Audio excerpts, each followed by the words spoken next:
3 of our series on spiritual gifts. This week we're focusing on how our gifts, when we put them together, can really be used for strengthening, for building up the community of the church. And this comes in at the end of this thought about spiritual gifts that we've been slowly putting together these last couple of weeks. When this all comes together, it's about the church being strengthened.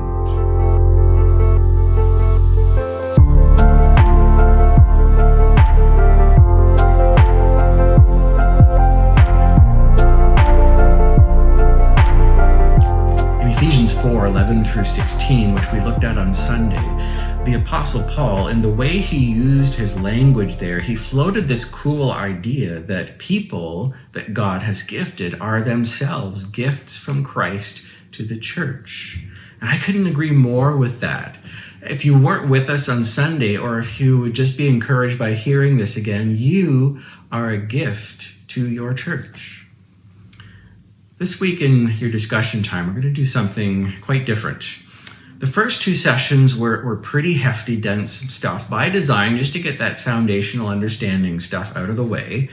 We looked at the Greek of some of Paul's writings on spiritual gifts, and last week we talked about some things that almost felt like they were blending theology and philosophy together. And I hope those were stimulating discussions for you, but we want to do something a bit lighter today.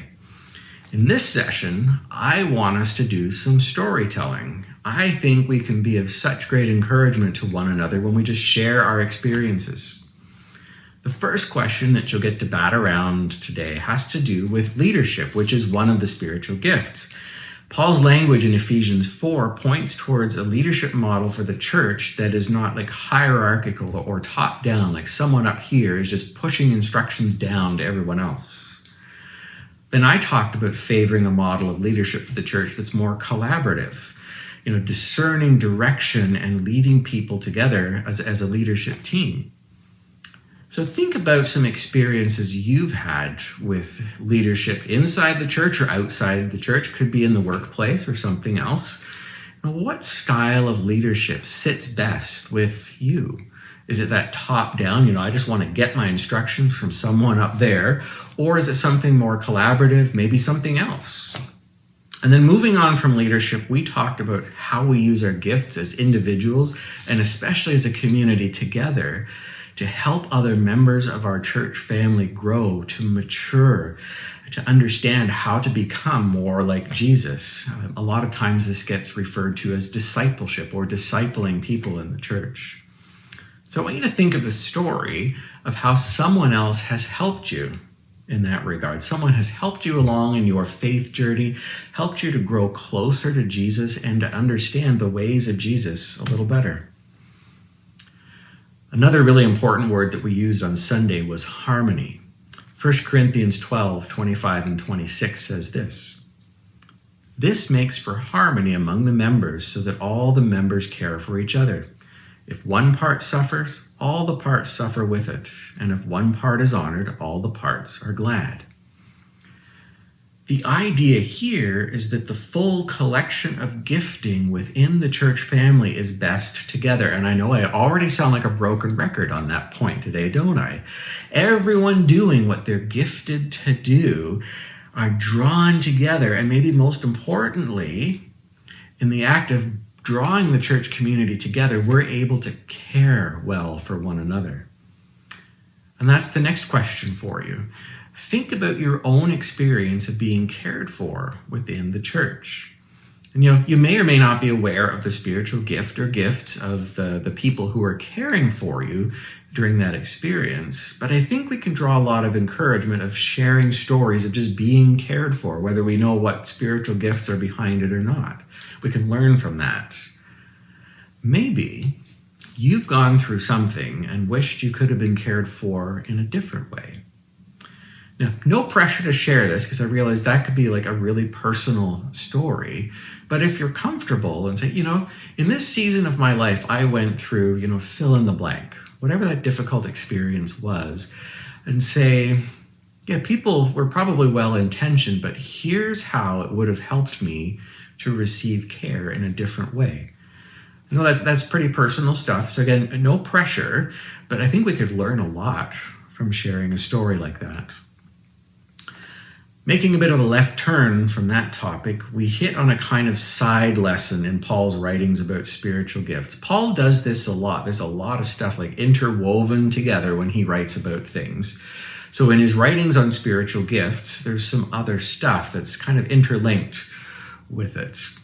And in the writings, we find that he places a lot of importance on the church understanding things. And that's an important part in Paul's mind and in mine as well of how we build up and strengthen the church is understanding, building understanding. And Paul used the example of the gift of speaking in tongues to make his point. In 1 Corinthians, he encourages the church not to get wrapped up in all wanting to use that particular spiritual gift, speaking in tongues, that spiritual language of prayer and worship that kind of transfers between people who have that gift and God. And the reason Paul highlights this and the danger for the church that he's writing to in Corinth was that so many people wanted to be manifesting that gift, whether God had given it to them or not, that there was no one to interpret. So people would be trying to speak in this spiritual language of worship and prayer, whether successful or not, and there was no one to interpret it for everyone else in the community of the church to understand. So this emphasis on understanding is something that Paul frequently writes about, and I really believe it's important too. So I want you to think about a time that you wish you maybe understood something a little bit better. Maybe it's something from Scripture. Maybe it's something about what it means to follow Jesus in your daily life. Maybe it's something about just the church itself, the history of the church, the way the church operates, the theology of the church. And then here's a big challenge. In your group, see how you can help one another build understanding about some of those questions that you have. This will be a really cool way to show how we're better together in our knowledge and in our experience, as well as in our gifts. Finally, as we look ahead to our last week of this series, I want to encourage you to try a spiritual gifts test that you can find at giftstest.com. And it's not a full picture kind of tool, but it is helpful for getting a start on learning what your spiritual gifts might be. The final mooring session next week on gifts will focus on offering you an opportunity to interact together with the results of those tests a little bit. It'll be some good self-discovery, learning some things about the other people in your group, and I want to provide an opportunity for all of you to feed some of that back to the church leadership so we can help pair you up with things that are going to be fulfilling, that will just draw on your gifts, things that you'll be passionate about, and I think will be super effective and blessed, and as we've been saying today, built up and strengthened as we engage with that. So that's all for me. Enjoy your discussion time, and I'll see you back here next week.